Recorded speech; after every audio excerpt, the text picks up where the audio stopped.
to you, music lovers, thrill seekers, and conversationalists all across the fruited plain. Welcome to the Rush Limbaugh program. Mr. President, it is a distinct honor and privilege to have you with us, and I want you to do something for me, sir. Go ahead. I want you to imagine you have just landed in a gleaming, majestic Air Force One to the largest radio rally in history. Instead of thousands cheering as you walk up to the stage, there are millions and millions of patriots out there right now anxiously awaiting to hear from you. No doubt they're waving Trump flags, wearing their bright red MAGA hats proudly. This, sir, is a mega MAGA rally, and we are all thrilled to be with you today. We are so glad you're doing better, and welcome to the EIB Network.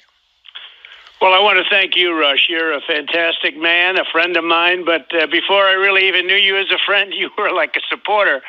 And I said, I know that guy, he's got a big audience, but I never even knew the importance of what you do and what you say, and now I do very well. And it keeps us all in the game. And we just got great polls out of, you probably heard, out of Arizona. We're getting them out of Nevada, you know, the real polls, not the fake polls. We're getting them out of North Carolina, looking really good.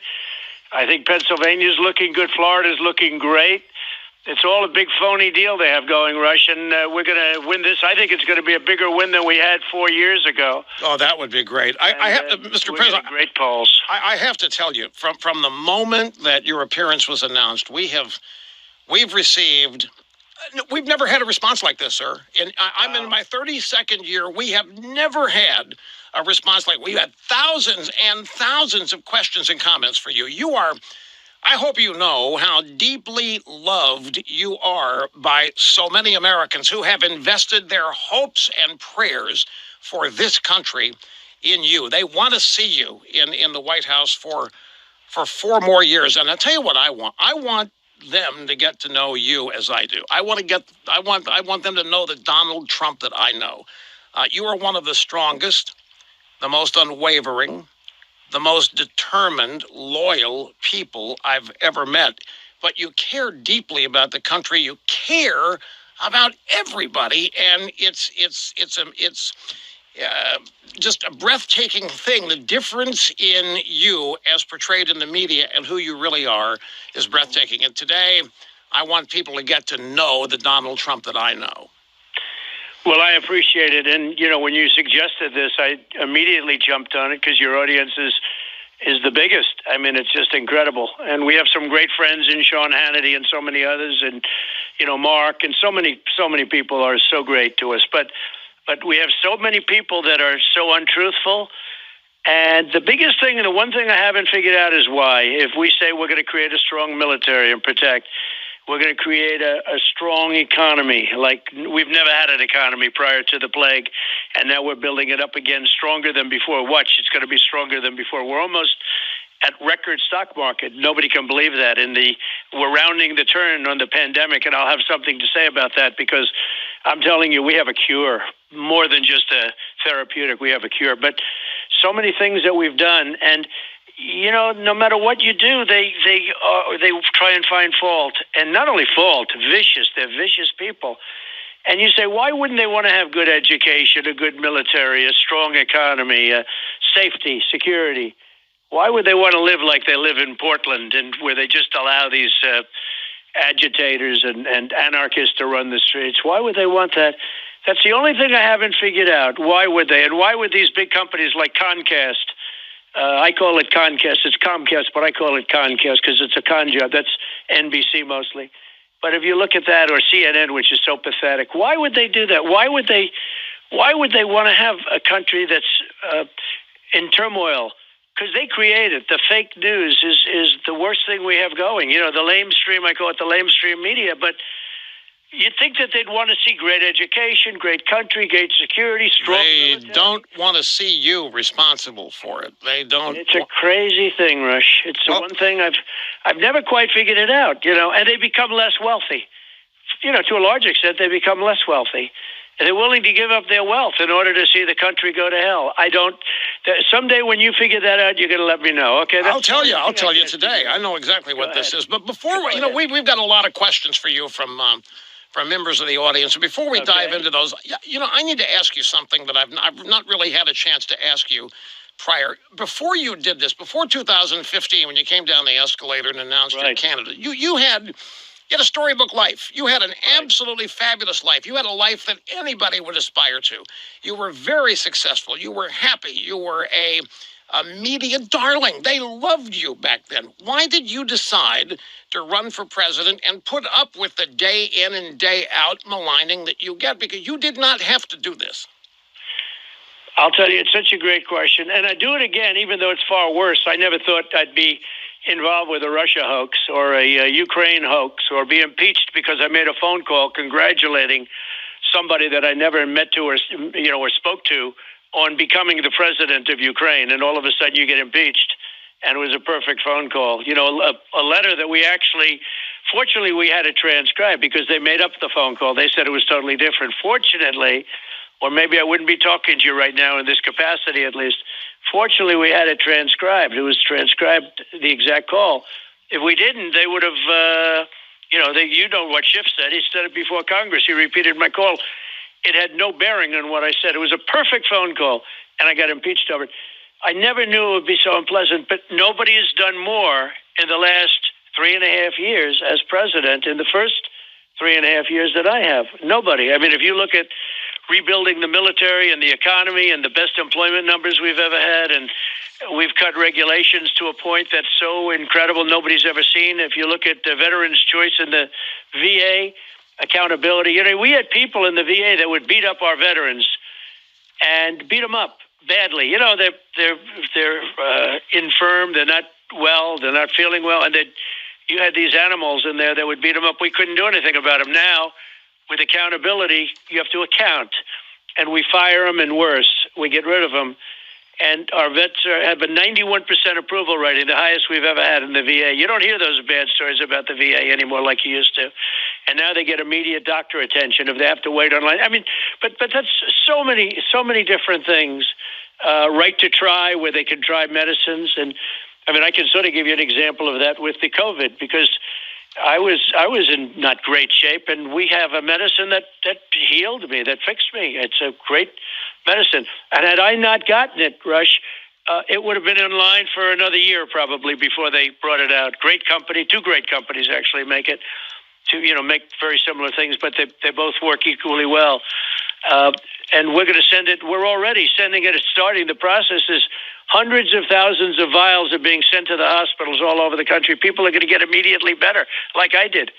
I mean, I feel better now than I did 2 weeks ago. It's crazy. And I recovered immediately, almost immediately. I might not have recovered at all from COVID. To me, it's the biggest story. But the press doesn't even want to report that, They talk about the vaccines, and the vaccines are very important, Dresh. But this is more important because we can go into hospitals and clean out the hospitals, literally, with people that the vaccines are very important. It's a different stage. Well, yeah, this is the antibodies that you've this speeding is the antibody. This is the antibody, and Regeneron. It's the most unbelievable thing I've ever seen. And I had a meeting with doctors today. It's always the good thing about when you're president, 11 doctors show up, and they're all the head of Johns Hopkins and this and that. They're great people. But Walter Reed is an incredible place. And these 11 guys came in today. They showed me stats. It's amazing. I don't know that I would have, I don't know that I was not in the greatest of shape. A day later, I was fine, maybe perfect, but I was fine. But a couple of days later, and now I'm free. I feel perfect. I'm not taking anything. I'm off any regimen that they gave me. But it was primarily this one drug. And we're sending that and the Eli Lilly version of it, which is very similar. We're sending that to all of our hospitals. We're going to get people better. We got to get it there fast. That's why I'm doing an emergency use authorization. I got to get them to approve it really fast. But I gave them my numbers to put in with the other numbers that they already have, which are very good, excellent. And it's the most amazing thing. And it's not remdesivir. Maybe that helps a little bit, but remdesivir is from not the same thing. This is stuff that is so good. It just wiped out the virus. It wiped it out. It's well, I'll tell you, we're so happy that you're... Such a big story to me. It was scary when we heard that you had tested positive, given your demographics. Right. You were right there in the number one target area. for people that have trouble with this, and it's so you sound great. I've been great. reading that you got a hacking cough and that your voice is hoarse, and you sound perfectly normal to me. Well, there's always that little that little lingering thing for a couple of days, but no, I have my voice is now perfect. I mean, for a couple of days, it's called the lingering thing. If you have hay fever, if you have something, you have that too, a little bit. But no, this is the most amazing thing that's happened. And I was asking the doctors today, 11 guys, great people, the heads of the biggest hospitals. It's amazing. I guess the president has a lot of power, but everybody shows up. What do you do? I'm the head of Johns Hopkins, or I'm the head of stuff. It's always like, but they're very brilliant people. And I said, how bad was I? They said, you could have been very bad. You were going into a very bad phase. And so it wasn't like it was just going to, like with the kids, where they get it and they get sniffles and they're better 2 days later, right? This looks like it was going to be a big deal. And you know what that means, right? That means bad, because I've lost 5 people, at least 5 people that were friends of mine. One in particular, like an incredible guy who went into the hospital. He was dead within 3 days. And I'm just saying that we have something that will cure this now, and a cure. And without us, without Trump administration, this would never have happened. We poured money into these cures, and we poured money into the vaccines. And the vaccines are coming along great, Rush. I mean, the vaccines, Johnson & Johnson, Moderna, Pfizer, they're all coming along great. A little bit political. They're afraid it's going to go too fast and I'll get credit for it before the election. Well, that's another thing I wanted to... Mr. President, you have been forced, because of media coverage, to tout your own successes. You have been forced to tell, like you just did in the past 5 minutes here. And it rubs some people the wrong way. They think you're bragging. They think that you're insecure, that you need to constantly... Would you explain to people why you find it necessary to tout your successes rather than let somebody in the White House or a PR-type operation do it for you? Why do you find it necessary to do it yourself? Well, first of all, it's such a great question, and most people can't understand it. As an example, I was nominated for 2 Nobel Peace Prizes. Three now. Some guy from Italy has nominated you. Oh, that's good. Well, it won't be written about. When Obama got it, it was the biggest story. I remember very well. He didn't even know why he got it. Got it almost. And he got his on the come. He got his on the come. He hadn't even done anything yet. That's right. He didn't know. He couldn't explain why he got it, but I can. And one is Middle East peace without any blood. Okay, and by the way, countries are lining up. The other is if you look at Kosovo and Serbia, they've been killing each other forever. And I got them to be peace and, good stuff. And then I just heard about the third. It wasn't even on the news, okay? I joke about it in speeches sometimes. I'll joke about it. I tell my wife, let's watch tonight. It'll be a wonderful night. And they don't even cover it. They don't cover any good stuff with me. Anything that's good, they don't cover. Anything that's okay or bad, I mean, bad, they make it sound like, like let's do the electric chair thing. But it is the most dishonest. The media are the most dishonest people I've ever met. And that's why I go back to the original. I just don't know why. I mean, they can't hate somebody so much, but I guess they do. But they do it with Republican conservatives. I mean, you've had it before I came along. But I don't think never to this extent. They say that Newt Gingrich, they said that the one that got worse than me was Abraham Lincoln. I said, I disagree. They say Abraham Lincoln was just decimated by the press. I said, maybe he was, but it couldn't be worse. If I do something good, they make it look bad. If I do something okay, they make it look like horrible. And the reason I talk, and I say it, you might as well talk about it yourself because nobody else will. If I give it to our very good people, Kaylee, and we have a lot of good people at the White House. If I give it to them to go out, they won't report it. And did you ever see the way the press, the hostility of the press, the way they scream at these very nice people? They'll make just an ordinary statement and they'll start screaming like a bunch of maniacs. The media. Well, there are reasons for it. It's just incredible. Let me tell you one of the reasons, and they are sick. It's crazy. Go ahead. Well, they are. They're in a way they are. I think they have been poisoned to an extent. And I mean this, folks, poisoned by their own hatred.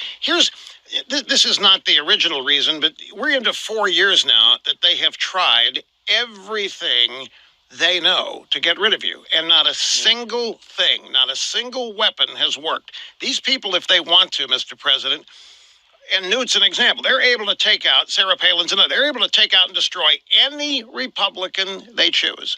It took them 7 years to finally ruin George W. Bush and his reputation in the war in Iraq.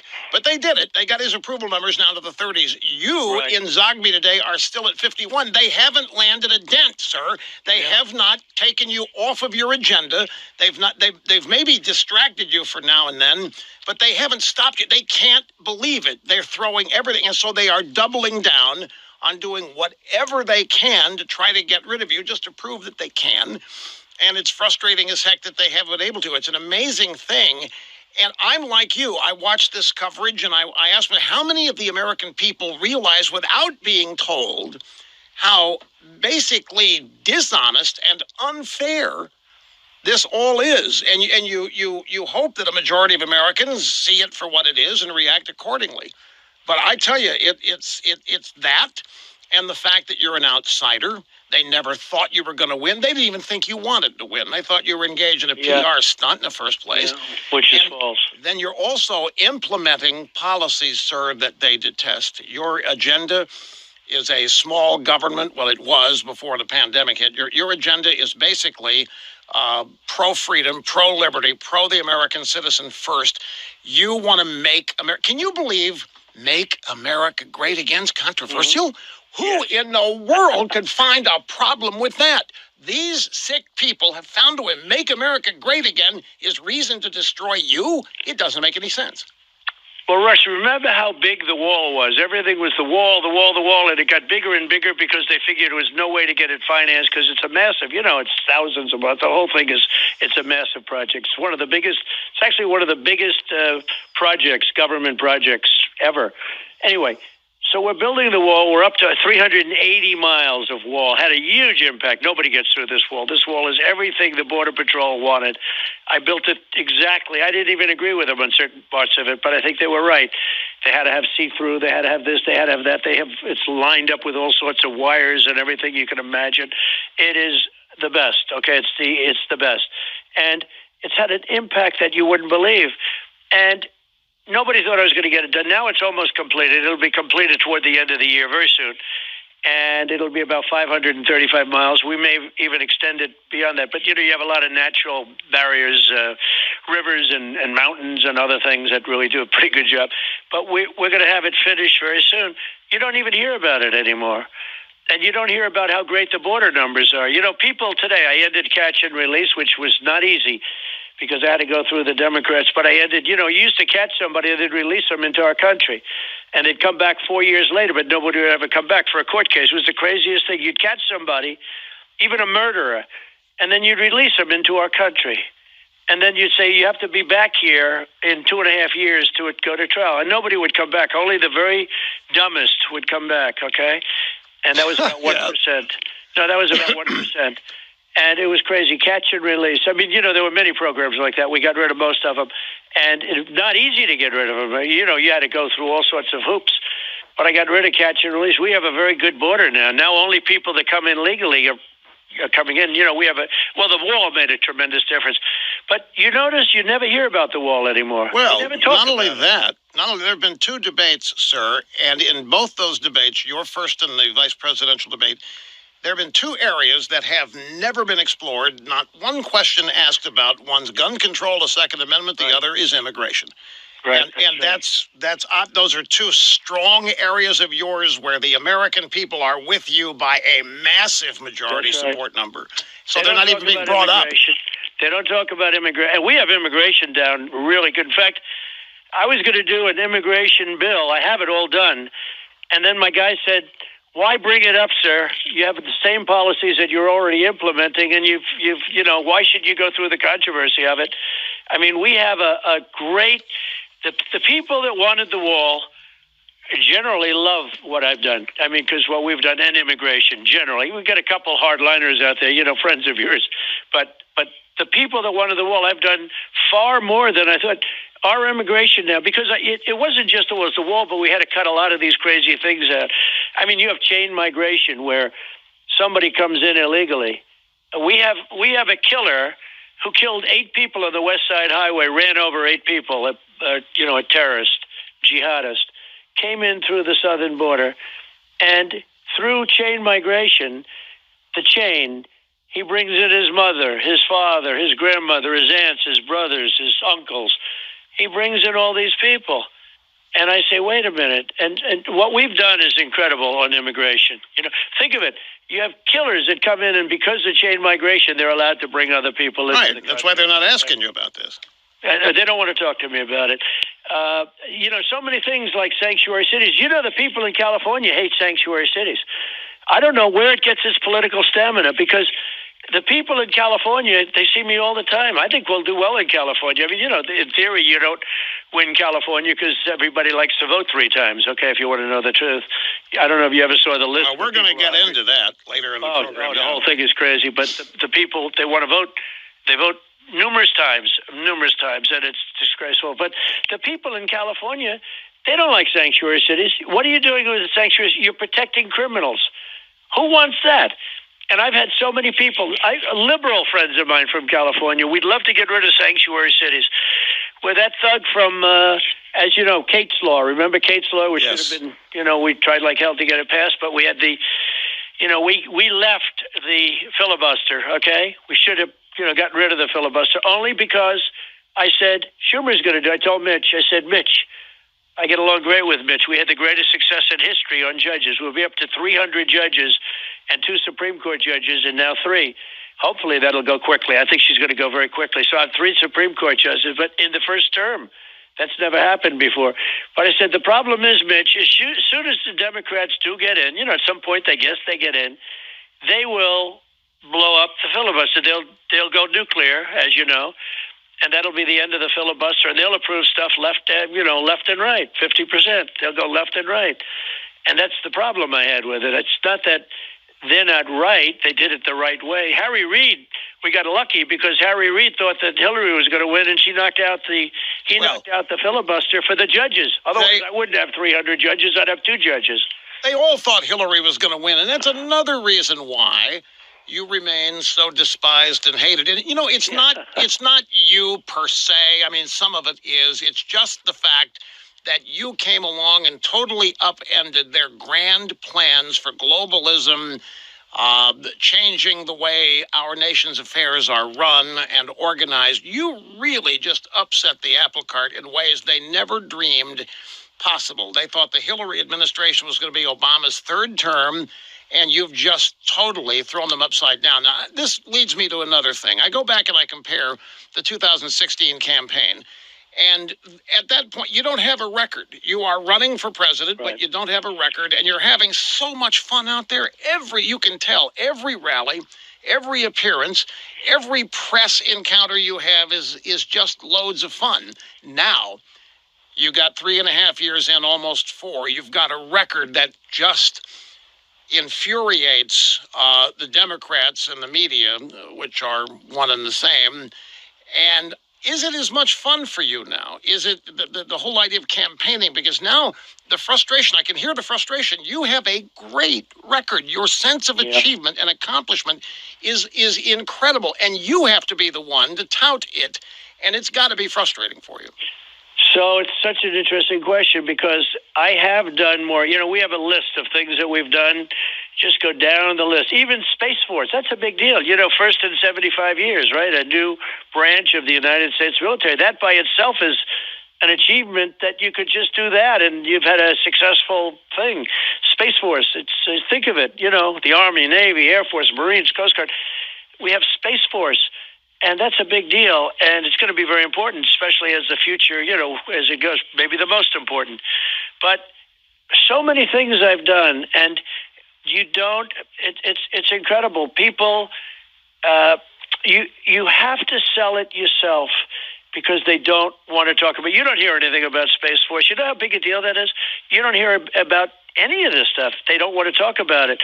But I'll tell you the amazing thing, the one thing I really have learned, the people of our country are smarter than the people that cover them because they get it. How can I be in a position where I'm leading in a lot of states? I mean, don't believe these fake polls. These fake polls, I don't know if you ever look at them. I don't even know why they have to put it down. I think there's a legal reason, but they put down where they interviewed 18% more Democrats than Republicans. Trump is losing by 5. Do you understand what I mean? Absolutely. I see these all the time. I still don't know why. I think there's a legal reason because they always say who they interviewed. But when you look down at what they call the tabs, it said, one of them said 18% more Democrats. Another one said 14%. Well, let's assume the Democrats are going to vote for, Sleepy Joe, which is ridiculous because Joe shouldn't be a candidate. Joe's in no condition to be a candidate. Well, we can say it nicely or we can say it badly. The 25th Amendment that crazy Nancy's playing around with, she's gone crazy. She's a nut job. But this 25th Amendment, I think they put it in so they can get Kamala in, replace Exactly. Joe. That's exactly what it is. It's a trial run to see if they can kick Biden out of it. That's exactly right, sir. It's not aimed at you. That was the first thing I thought of. And by the way, the Republicans have been really very good to me. One thing the Republicans have to do, though, they have to get tougher. We have some great ones. You know that. Jim Jordan and Meadows has been great. A lot of them have been great. But the Republicans have to get tougher. The Democrats play a much dirtier game. They don't, like impeaching on a phone call. I'll never forget. Sir, did you call the president of Ukraine? Yeah, I did. Why? Just to congratulate. I had 5 guys begging me to call him to congratulate. I never met him before. What do I care? Right. So they said, did you call the president? Yes. Well, what did you say? I said, I don't know, a couple of months ago. I called him to congratulate him because he became president. Why? What's the word? Sir, they want to impeach you for that call. I said, impeach me for the call. Impeach me for something, but you can't impeach me. What did I do? I said, congratulations. It's unbelievable. By the way, when they found out, they believed the Schiff version of the call, which he made up standing in front of Congress. Okay? I saw Schiff that. is a real crook. He made it up. He said 8 times quid pro quo. Think of what 8 times is. That would mean 8 times you've asked for something illegal on a call, right? Think of what that means. The person on the other side of the call, if you did it once, maybe, twice, maybe, if you did it 8 times, they think you're certifiably insane, right? So Schiff made up the call, and I said, well, there's nothing wrong with the call. We actually took the call because we had the transcript. Fortunately, we didn't have a transcript. I don't know. Would have been my word against a lot of these crooked people. But I actually sent it to the Department of Justice, to some division, and they called up. They said to my people, okay, so what are we looking for here? In other words, these are guys that look at drug deals and murders, and they go like, okay, explain to us, what are we supposed to... In other words, after having read the call, they're saying, what the hell is wrong with this thing, right? They impeached me. So you have to be... They are meaner, but they're bad policy. Open borders, sanctuary cities, high taxes. Let me try to simplify this.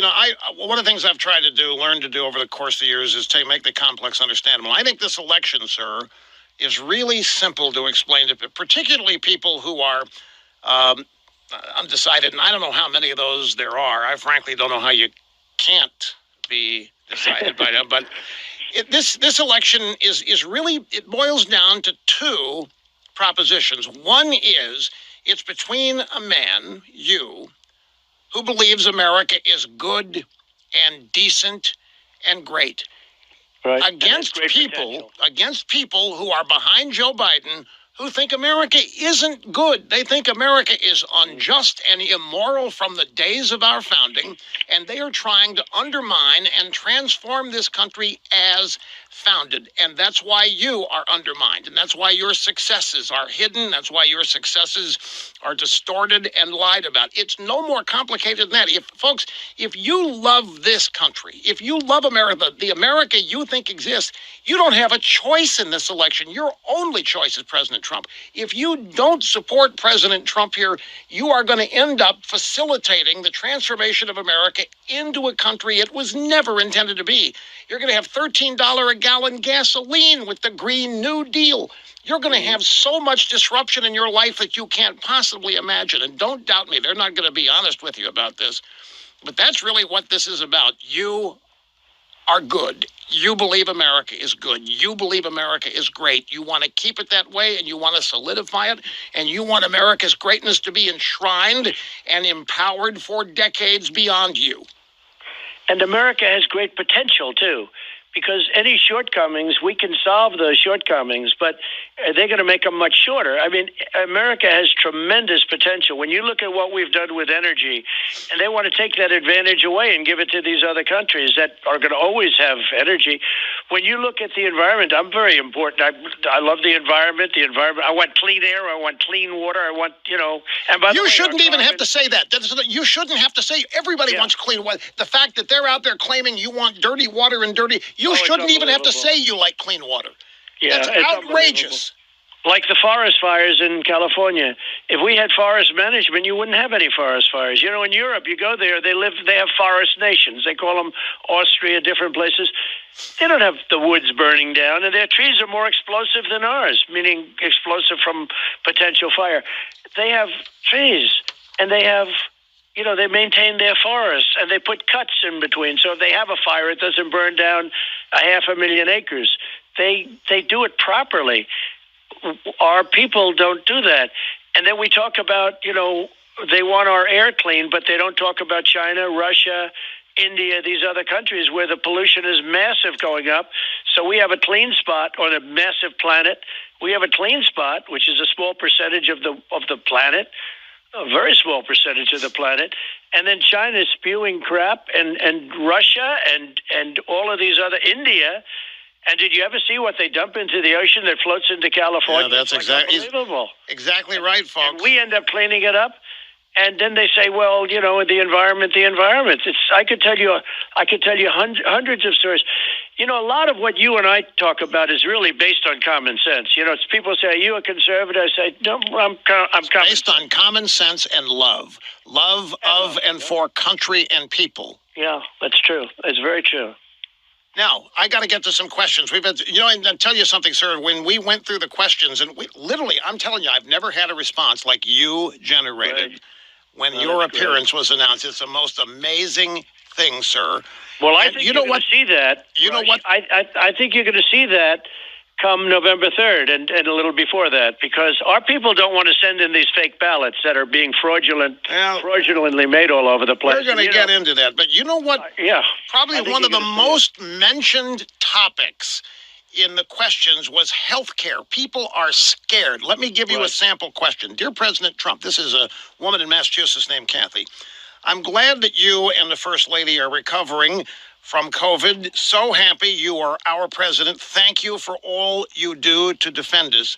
My questions about health care and pre-existing conditions are very important to me and a lot of Americans. I believe you said pre-existing conditions will be covered in your health care plan, but please, could you explain this a little more? Because there are a lot of people saying that you're not going to cover pre-existing conditions, and you need to get your message out since the Democrats are trying to malign you on this, and we need to know. Pre-existing conditions are a big deal. Does your plan cover them? So the Democrats are vicious and they lie. And what they do is, as an example, healthcare and other things, they have me standing at a grave of a beautiful soldier in an old cemetery, magnificent cemetery, and nobody respects soldiers more than I do, especially whether you're talking about live soldiers or soldiers that gave their lives. And they have a source say, these are suckers and losers. This was for a magazine that's third rate, super liberal Obama magazine. And it's a quote. They took that quote from one source. I have 25 people that verbally, on the record said that was never said. Who would ever say that? Only an animal would say that. I don't know. I know some very bad people. Nobody do I know that would say a thing like that. They put it in ads. They make it like I said it. I never said. Just the opposite. I've taken care of the military better than anybody. They do the same thing with healthcare. They will make up a statement that's so bad Now, pre-existing conditions, I'm totally for it, but I'm against Obamacare because Obamacare is too expensive. I already got rid of the individual mandate, which was the worst part of Obamacare. That's where you had to pay a fortune for the privilege of not paying for bad health insurance. You understand that, Yes, right? sir. So I got rid of it. And I got rid of it through the law. I got rid of it in our tax decrease. We got the biggest tax decrease in the history of our country. We would have never been able to build up the economy if we didn't get that. But one of the things I got in there, I got rid of the individual mandate. And what I want to do is, and we're fighting to terminate, it's sort of I have terminated Obamacare, because once you get rid of the individual mandate, it's no longer Obamacare. But I had a choice to make, Rush. It was a big choice. Do I maintain Obamacare, the remnants of Obamacare after the mandate? Do I maintain it well, or do I run it badly? I could have done it either way. I have very good people over there, Alex Azar and Seema, the whole group. I said, you know what? We got to run it as well as it can be run. I have no choice. I could have run it really badly and made everybody angry, but I didn't do that. I ran it really well. Knowing that it's run really well, it's still no good. It's still not good. It's much better than when they ran it. They couldn't even remember they spent $50 million, $5 billion on the server, if you remember. They couldn't get the server right. I do remember. I do remember. do a But there still website. is this confusion about pre-existing conditions out there. And Yeah.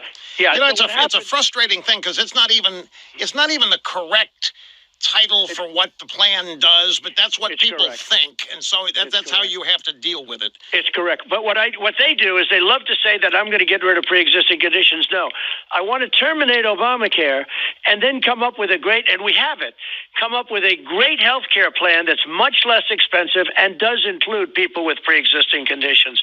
That's what I want to do. Now, they'll also say about Social Security. But you need a Republican Senate for that, and you need a Republican House for that. That's right. In order to do that, what will happen is if we win, the Democrats will do something to help get health care. I mean, they're going to come along because they have no choice. They're going to come along. They have no choice. I will say one thing. We talk about unity because I'd like to see the country come together. It's not as easy as people think.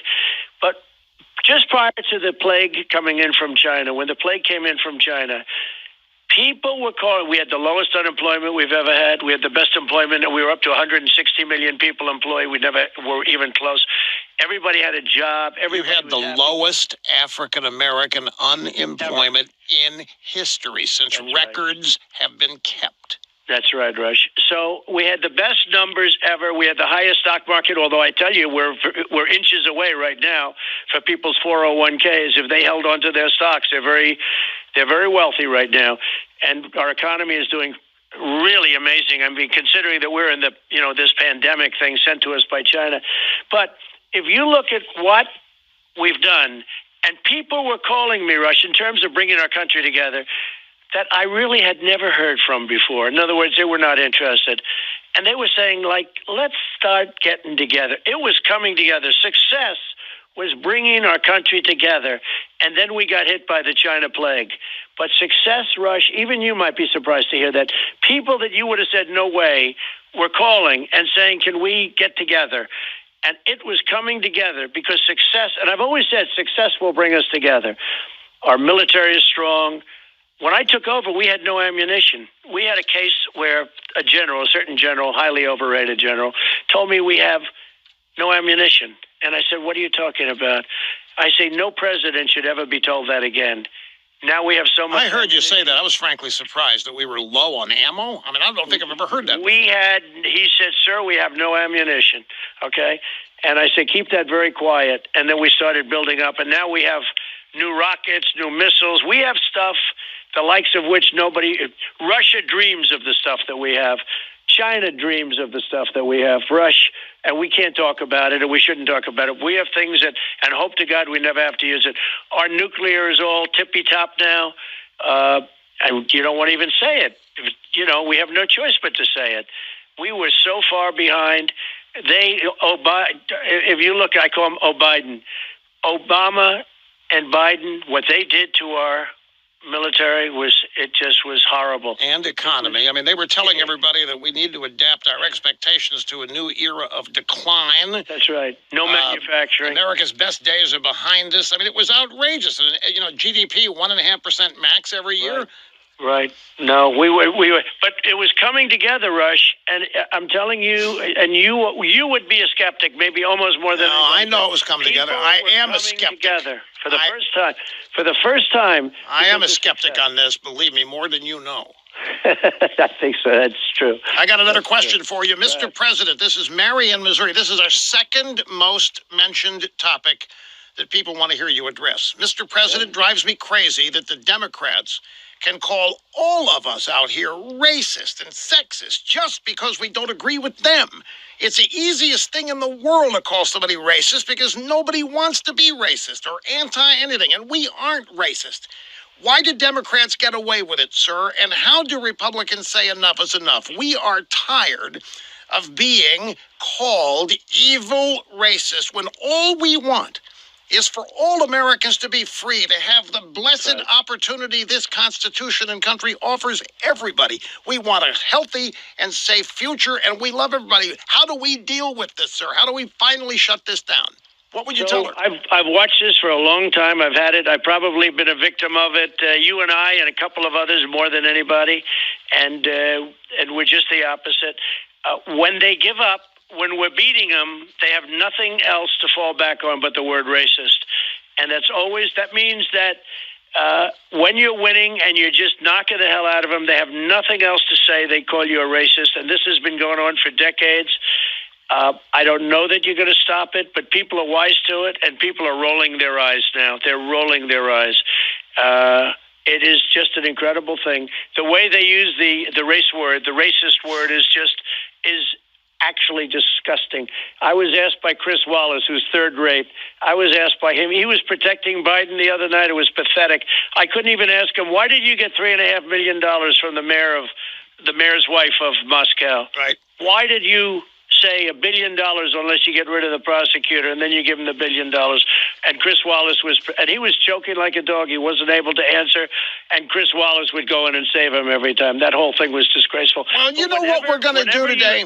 You know what we're going to do? We're going to give you a chance to actually respond to Joe Biden. Because you're right, the moderators of these debates are never asking Biden to explain himself. No. What did you mean by that, sir? They're not asking you to explain Biden. They're asking you to explain you. So I have some Joe Biden sound bites here, anywhere from 13 to 17 seconds, that no moderator will ever ask you to respond to. And as such, the American people don't know that he has said these things. Oh, yeah. Let's try one. Okay, go. This is from December 30th, 2019, and he's in Derry, New Hampshire, telling coal miners to forget coal mining and learn how to code. Anybody who could go down 300 to 3,000 feet in the mine sure and hell can learn how to program as well. Give me a break. Anybody who can throw coal into a furnace can learn how to program, for God's sake. There you're putting down coal miners. You never get asked about it. You never hear these sound bites anywhere in the media. What do you think of that? Well, I think it's terrible. And you could look at so many other things. Look at fracking. He went for a whole year saying, no way there'll be fracking. Mark my words, there will not be fracking. And so did Kamala. Kamala, she's another great one. And they talk about fracking. She should have listened to Willie Brown. Willie Brown told her not to accept this job, and she did it anyway. I thought she was Mike beat her so badly the other night, but she's just not good at what she did. Hey, don't forget, she started off. She only went down in the polls. That's usually not the person you want to pick to run for vice president. Anyway, but to both of them, they talk about fracking like it was the greatest sin on earth. Then they get the nomination, and now they're talking about they wanting to frack it. But, I find in politics, always follow their first words, because that's where they're going. They have no choice. They agreed with Bernie Sanders and all the people in the manifesto. And if you read that manifesto is further left than Bernie Sanders, much further left than Bernie Sanders.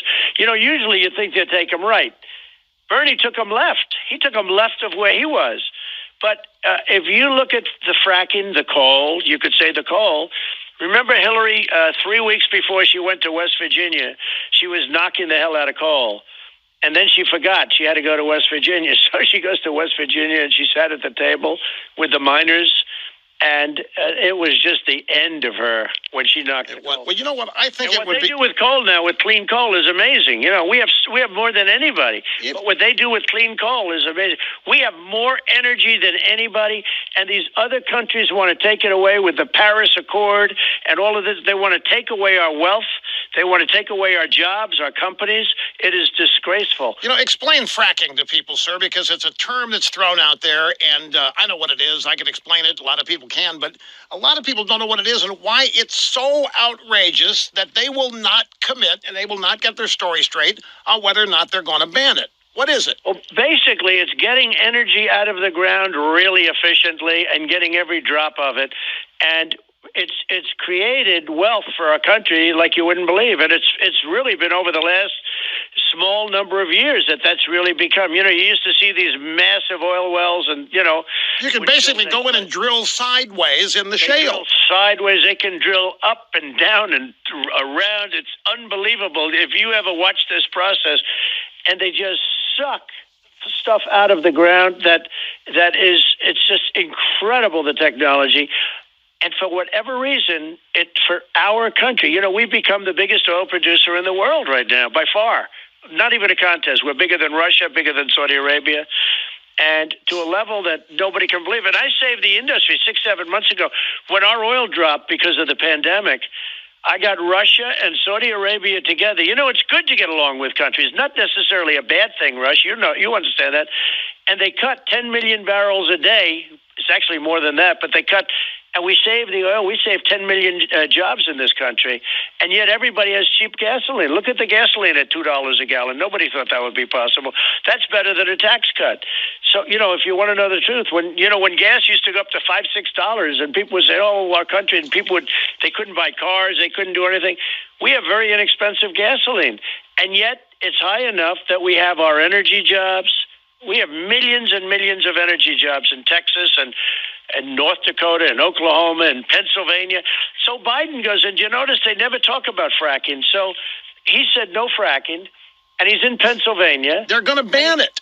Yeah, and just like they're going to stack the court. They will not confirm. You know what you ought to tell Amy Coney Barrett? That she's not going to answer any questions about how she'll rule until after she's confirmed. No, I know. It's incredible what he said yesterday. I couldn't believe it. And that's such a big thing. But think of it. He's in Pennsylvania. Now, Pennsylvania is a big, big fracking thing. It's 1 million jobs.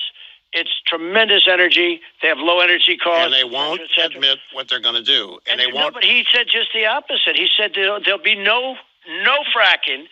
And then once he gets to Pennsylvania, he said, no, there'll be fracking. I couldn't get away with that. Nobody could get away with that. But they let him. They don't even ask him a question about fracking. I mean, they don't say to him, well, wait a minute, you said you won't frack, and now you're saying you're going to frack. Because if Pennsylvania believed that, they couldn't vote for him because he'd put Pennsylvania out of business, along with Ohio and other places. Exactly. Let's go to another Biden soundbite. This is from May of this year. He was on a radio program called The Breakfast Club with my old buddy Charlemagne the God. And he said to Biden, you got to come back and see us. It's a long way till November. We got more questions for you.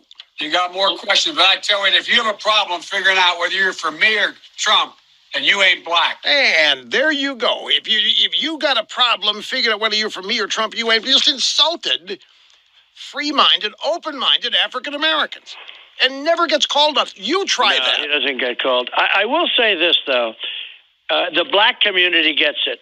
They don't dig them. They don't like them. They don't like them. And I'm getting numbers, we're at 20%, 22%, which not that I'm proud of that because it should be 100%. But, if you look at what I've done for criminal justice reform, Obama couldn't get criminal justice reform done. I did prison reform. The small colleges and universities, historically black, what I've done, I got them funded. They were coming back every year, hat in hand, every year begging for money, and I got them taken care of for a 10-year period, all funded, fully funded. What I've done is, and then with Tim Scott, we did the opportunity zones, which is the greatest, most incredible thing for the black community, the African-American community, with jobs and everything else. No, I've done more, and I say it, and, at first people said, oh, it's too much to say. I said, I've done more for the black community than anybody since Abraham Lincoln. And it's true. Nobody's done what I've done. Yeah. But, they don't like Biden. They don't like Biden. He did the super predator stuff. You know, he was the super predator kid. Here, listen to this one. Now, this is August 14th, 2012. This is 8 years ago. President, it's a campaign event. He's talking about Mitt Romney and Paul Ryan here. He's going to let the big banks once again write their own rules. Unchain Wall Street. They're going to put you all back in chains. They're going to put you all back in the black audience. We're going to put you all back in chains. 8 years ago. I don't understand why it's even a contest. These kind of things ought to be automatic disqualifiers. But he's a different guy there. You know, you can hear by the way he talks. He's out of it. Look, he's out of it. Now, we can't have a president that's out of it because I meet with Xi and I meet with Putin. I meet with all of them. He wasn't out of it there. He knew exactly what he was saying there. Right. That's your point. Right. That's right. He's a different guy. He's out of it. He's in a daze. I look at the things he says. I look at what he says. I look at the way he says it. He's in a daze. And it's not because he's 78 or whatever he is, because I know guys that are 92. Bernie Marcus from Home Depot. He's 100% sharp.